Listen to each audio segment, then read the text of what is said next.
3 minggu lalu tuh aku sempat jerawatan, beruntusan parah kayak gini. Tapi sekarang, tada, udah mulus. Ini dia penyelamatnya.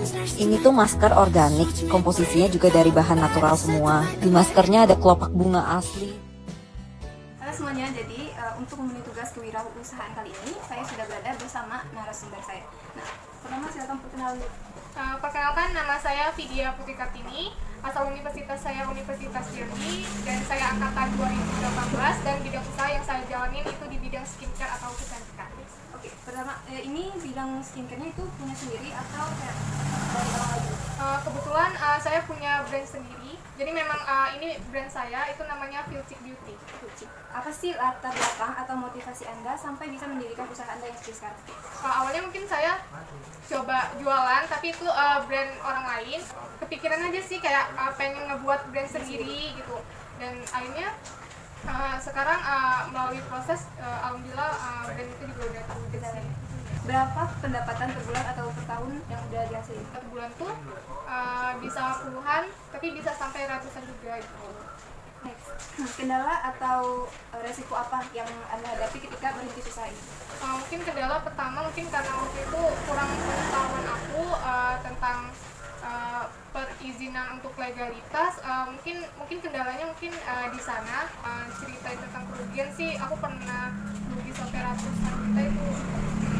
Kan udah pernah rugi, nah itu cara menghadapinya, maksudnya mengatasi solusinya itu apa? Pertama tuh yakin kalau ini tuh bisa teratasin, jadi akhirnya mulai lagi mencoba, mulai lagi ngebangun. Untuk keuntungan atau pencapaian sekarang tuh udah apa aja yang didapat? Untuk penjualan juga untuk semua produk itu udah tembus 1 juta piece, dan juga untuk penjualannya juga pernah sampai ke Malaysia, karena di marketplace pun juga sudah banyak juga sih penjualannya. Rata-rata juga emang di beberapa produk itu udah 10.000 piece lebih. Oke, untuk yang terakhir, dia kan masih muda, jadi tolong kasih kayak kiat-kiat atau kata-kata motivasi untuk orang lain di luar sana. Aku nganggap bisnis itu mungkin kayak sebuah permainan, kayak sebuah games gitu. Nah, ketika kita memang tertarik dengan games tersebut, pasti kita bakal mencoba kan kayak gimana. Terus ketika kita mencoba, itu bakalan ada 2 pilihan endingnya gitu. Nah, bakalan menang atau kalah. Nah, menang itu aku ibaratkan mungkin kayak keuntungan lah ya. Terus kalau kalah mungkin kerugian. Semakin tinggi itu ternyata kayak permainannya itu semakin sulit. Nah, jadi akhirnya ternyata pernah kalah gitu. Nah, terus akhirnya mencoba lagi, akhirnya menang. Jadi pas di saat kita bermain itu kan pasti pas kita kalah itu kita udah lihat lah, udah ngerti ternyata aku salahnya di sini. Terus akhirnya kita tahu, dan akhirnya kita udah mencoba lah terus gitu. Nah, Intinya nggak boleh nyerah gitu ya. Assalamualaikum warahmatullahi wabarakatuh. Perkenalkan, nama saya Mutiara Datuzana dari Fakultas Bahasa dan Sastra, jurusan Bahasa Korea.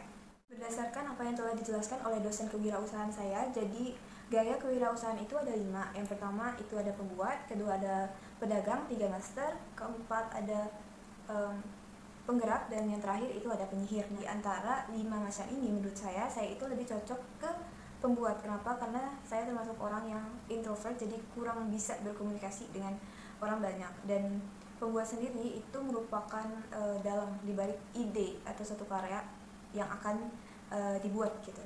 Jadi menurut saya pembuat sendiri ini bisa bekerja sendiri tanpa orang lain. Menurut saya juga sifat-sifat yang ada di dalam pembuat sendiri itu ada pada diri saya, seperti terorganisir. Saya termasuk orang yang terorganisir. Saya tidak bisa melakukan sesuatu itu dengan spontan, jadi harus step by step sehingga hasilnya nanti itu sesuai dengan yang saya inginkan. Membuat dia tidak suka menyerahkan kontrol.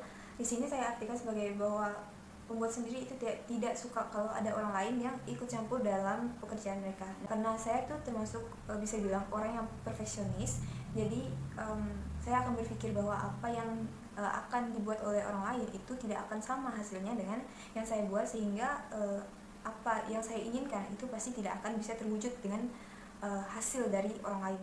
Baiklah, sekian video kali ini. Semoga apa yang telah disampaikan oleh narasumber saya itu dapat bermanfaat dan dapat memotivasi kita semua agar lebih kreatif dan lebih produktif lagi. So, bye-bye.